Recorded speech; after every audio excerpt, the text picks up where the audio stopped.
Assalamu alaikum. ‘Yan uwana na faɗin duniya, ina yi ma kowa barka da wannan lokaci. To insha Allahu a kwana biyu na fuskanci WhatsApp suna bani nombobin mutane bila adadi. Kawai kana cikin amfani da WhatsApp ɗinka sai kaga an yi blocking number ka.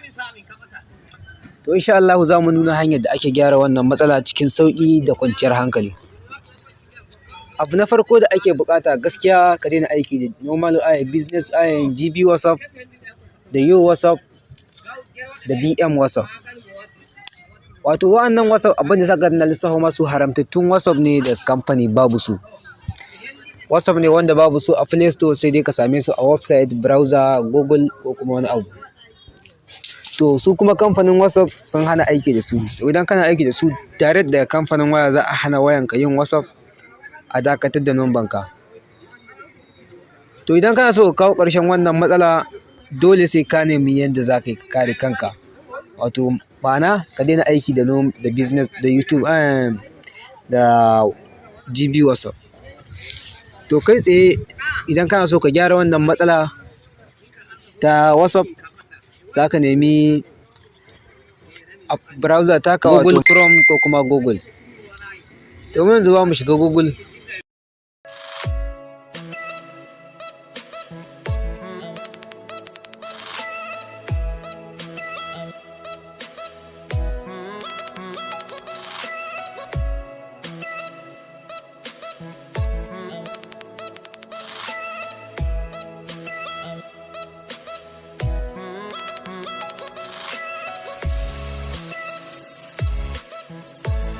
Nan zai yi ma loading kamar haka.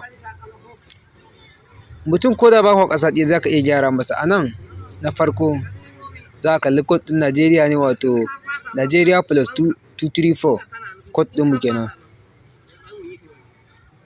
A waje na biyu nan za ka sa number wayanka da aka yi banin ɗin wato ma'ana number wayan da aka yi banin za ka saka ta nan. Ba mu sa wannan number wayan an yi banin ɗinta.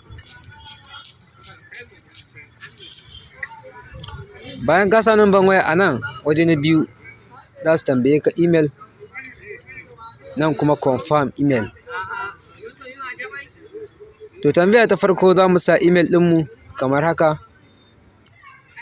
A na biyu sai mu ƙara confirm email sai mu sa haka. Yau a nan ku za su tambaye ka wace irin waya kake aiki da ita. Wato mu ka kalli mana aiki ne da Android, idan da iPhone kake aiki ma dai duk gasu nan dai. Sai mu zaɓi Android. A nan sun ce please enter your message. Za ka ɗan musu wani rubutu na Turanci. Za ka iya rubuta musu Turanci dai haka mai ɗan daɗi wanda ne ko da aka yi shi wasu ɗan kalaman bada haƙuri na Turanci.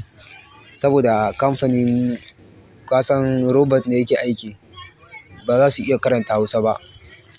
Yau to za ka iya rubuta musu wannan rubutu da na ajiye maka da na rubuta akan fuskar screen. Za kuma ka iya rubuta wanda haka dama. Ni yanzu ba na rubuta.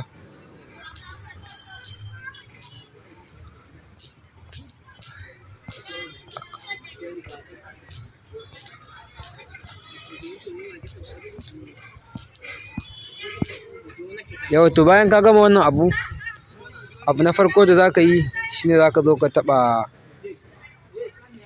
nan kenan. Gashi nan.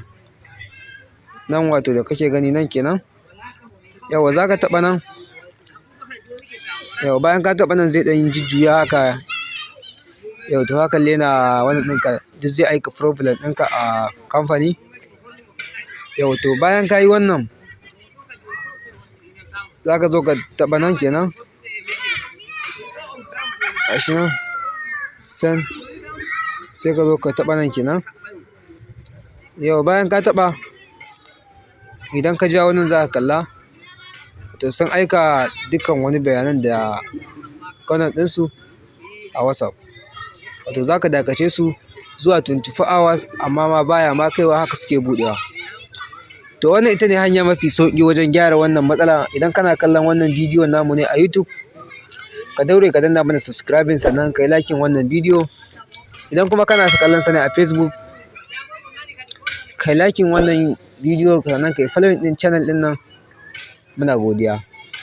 To wannan hanya ita ne hanya mafi sauƙi inda ake bi ake gyara wannan matsala. Insha Allahu in dai kai wannan a cikin 24 hours ka wuce matsalan baya ma kaiwa.